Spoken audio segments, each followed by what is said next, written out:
दे रहे थे। क्या कुछ आज के अखबार कह रहे हैं। अब भोपाल का रुख कर रहे हैं। भोपाल से बड़ी खबर इस वक्त मिल रही है। आज से फिर वैक्सीनेशन महाअभियान चलाया जाएगा। कोरोना के खिलाफ वैक्सीनेशन महाअभियान सुबह 10 बजे से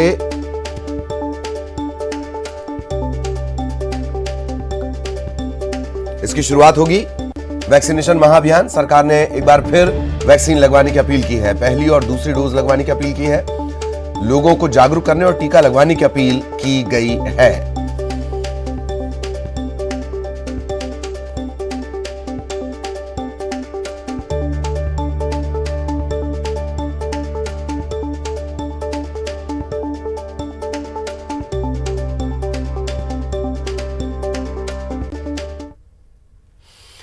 और आज दतिया पहुंचने वाले हैं रक्षा मंत्री राजनाथ सिंह। दतिया का वो दौरा करेंगे, पीताम्बरा पीठ पहुंचेंगे, मां बगलामुखी के दर्शन और पूजन करेंगे।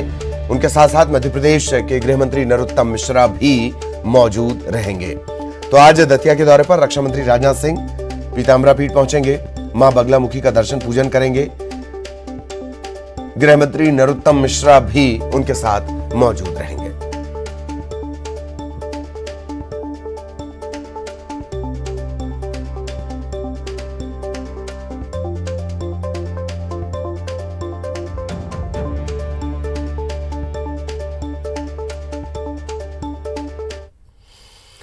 भारत रत्न सचिन तेंदुलकर सीएम हाउस भी पहुंचे। और जैसे कि अभी अनुराग भी जानकारी दे रहे थे, कल बच्चों से वो मिले, क्रिकेट भी खेला।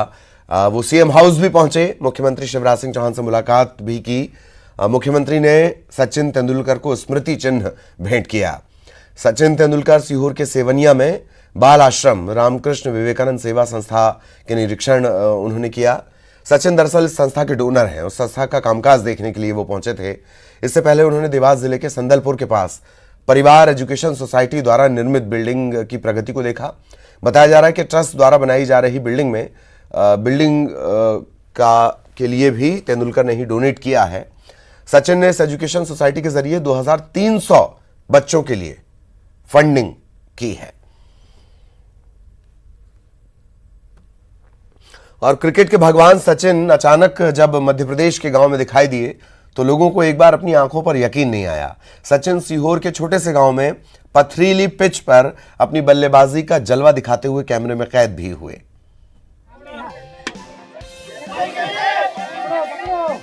क्रिकेट के बड़े बड़े मुकाबलों में और क्रिकेट की बड़ी बड़ी पिच पर सचिन को बल्लेबाजी करते तो आपने देखा होगा, लेकिन गांव की पथरीली पिच पर मास्टर ब्लास्टर को बल्लेबाजी करते आज देख लीजिए।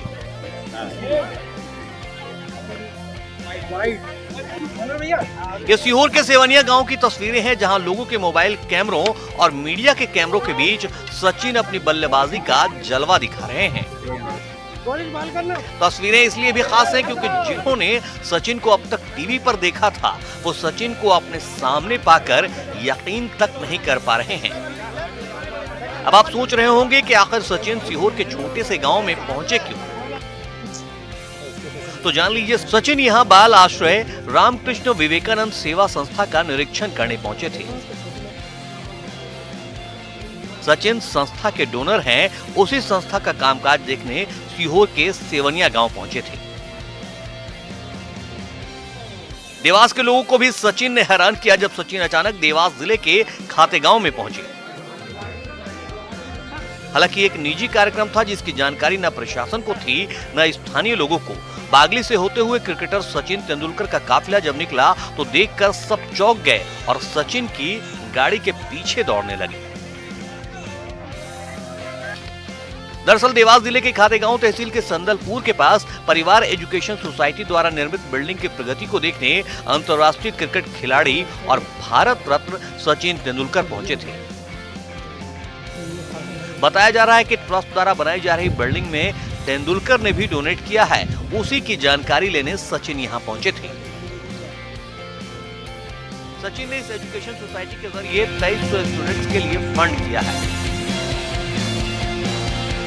उनका कहना है कि उनके पिता भी यही चाहते थे कि वो ऐसा कुछ करें।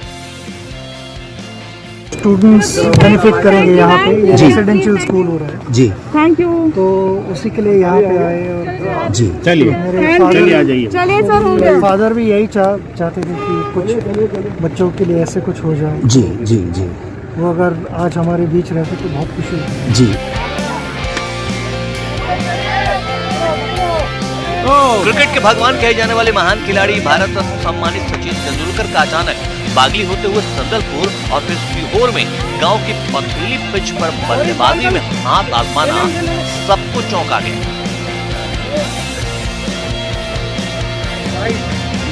न्यूज 18 के लिए सीहोर से प्रदीप एस चौहान और देवास से वरुण राठौर की रिपोर्ट। और यहां रुकेंगे एक ब्रेक के लिए।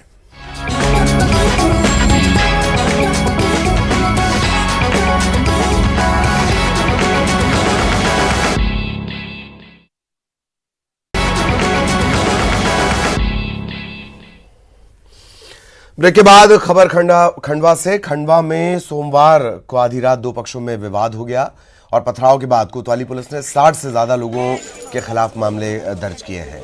इनमें 9 नामजद हैं, 50 अज्ञात शामिल हैं।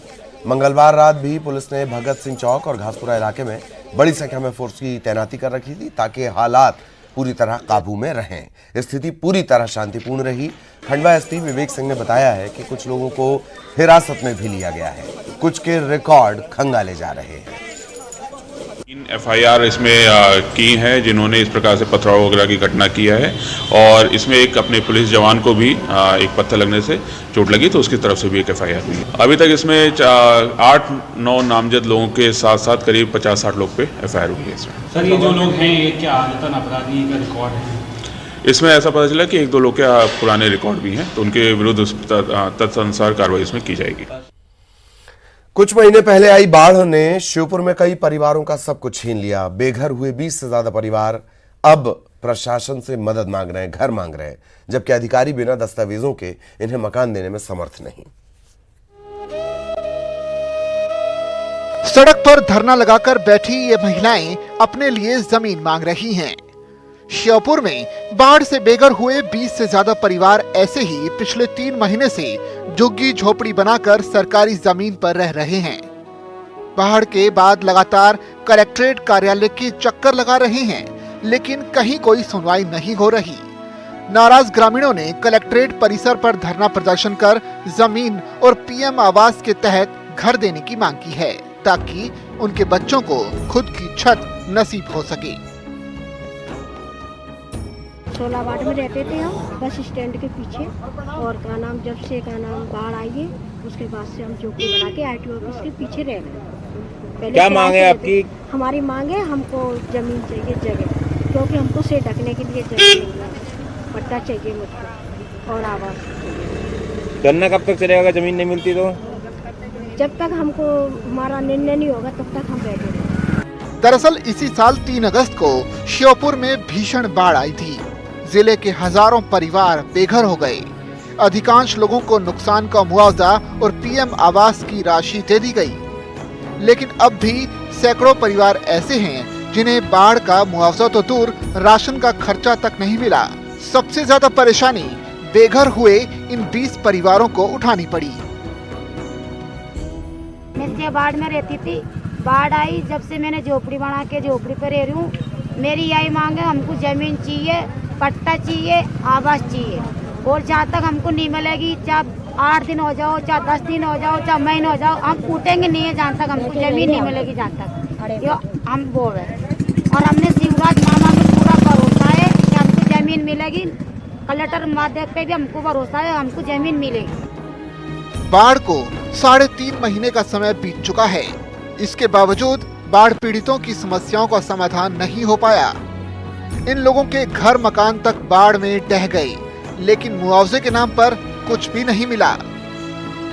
कलेक्टर शिवम वर्मा का कहना है कि इनकी पात्रता तक नहीं निकल रही। उनकी पात्रता नहीं निकल रही है। हमने दिखवाया भी उनका धारणाधिकार के लिए, हमने उनसे डॉक्यूमेंट भी मांगे लेकिन कोई डॉक्यूमेंट दे नहीं पाया। लेकिन फिर भी हम उनको समय दे रहे हैं, अगर उनके पास कोई भी दस्तावेज ऐसा मिलेगा जिससे उनकी पात्रता धारणाधिकार अधिनियम के तहत बनेगी तो हम उनको बिल्कुल लाभ देंगे। बहरहाल बाढ़ में इन लोगों के घर मकान से लेकर घर गृहस्थी का सारा सामान तक बह गया। बेघर हुए इन परिवारों के पास अब कोई दस्तावेज भी नहीं बचा। ऐसे में कैसे इन्हें अपना घर मिलेगा? दीपक डंडोतिया, न्यूज़ 18, श्योपुर। इधर जबलपुर में पुलिस ने जुए के अड्डे पर दबिश देकर 26 जुआरियों को गिरफ्तार किया है। इनके पास से 1,33,000 रुपए और 27 लाख के दस्तावेज भी मिले हैं, लिखित मिली है, डायरी मिली है। इस दौरान कुछ लोग भाग गए। 26 लोगों को पुलिस ने धर दबोचा।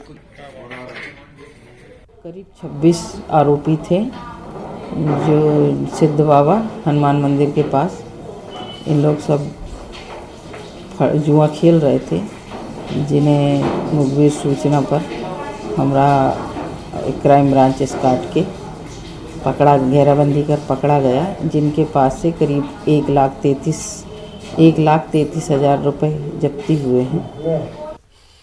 उज्जैन के सांदीपनी आश्रम में अब भगवान को ठंड से बचाने के लिए तरह तरह के जतन किए जा रहे हैं। इस दौरान कुछ घंटों के लिए भगवान के सामने जलती हुई अंगीठी रखकर ठंड से बचाने के उपाय किए गए। महर्षि सांदीपनी को शाल उड़ाकर ठंड से राहत दी गई। इस सभी को ठंड से बचाने के लिए मंदिर में खास इंतजाम किए जा रहे हैं। भगवान को कान में ठंड न लगे, इसके लिए भी वस्त्र पहनाए गए। ये भगवान कृष्ण की पाठशाला है। भगवान कृष्ण यहाँ पर शिक्षा ग्रहण करने आए थे, क्योंकि यहाँ पर एक बाल भाव की सेवा है। भगवान कृष्ण एक मात्र 11 साल 7 दिन की उम्र थी जब एक बालक के रूप में यहाँ आए थे। तो आज भी यहाँ पर भगवान को उन्हीं बाल भाव की ही सेवा की जाती है। जैसे एक आम आदमी को एक ठंड का एहसास होता है तो वो ठंड से बचने के लिए स्वेटर पहनता है, वो टोपा पहनता है, अंगीठी से हाथ तापता है, घर में हीटर लगाते हैं। वैसे ही एक हमारी यहाँ कर सेवा है कि आज भगवान कृष्ण को हम लोगों ने स्वेटर पहनाया है, टोपा पहनाया है, और गुरु महाराज को, गुरु माता को हमने शाल पहनाई है। बैतूल में आदिवासी संगठनों ने बिरसा मुंडा जयंती और दीपावली का धमाकेदार जश्न मनाया। आदिवासी संगठन जयस समेत अन्य संगठनों ने मिलकर बैतूल के ओपन ऑडिटोरियम में देर रात तक लोक संगीत और नृत्य से समा बांध दिया। इस दौरान भैंसदेही विधानसभा से कांग्रेस विधायक धर्मू सिंह सिरसाम ने इनकी तारीफ की और इसे आदिवासी समाज समेत राजनीति के लिए एक नई शुरुआत बताया। आदिवासी इलाकों में 1 महीने तक दीपावली मनाने की परंपरा है। आमतौर पर ये लोग 1 महीने तक अलग अलग गांव में जाकर दीपावली का जश्न मनाते हैं, लेकिन ये पहला मौका है जब दीपावली और बिरसा मुंडा जयंती को इस तरह से भव्य आयोजन के साथ मनाया गया। और इसी के साथ इस बुलेटिन में इतना ही। खबरें जारी रहेंगी।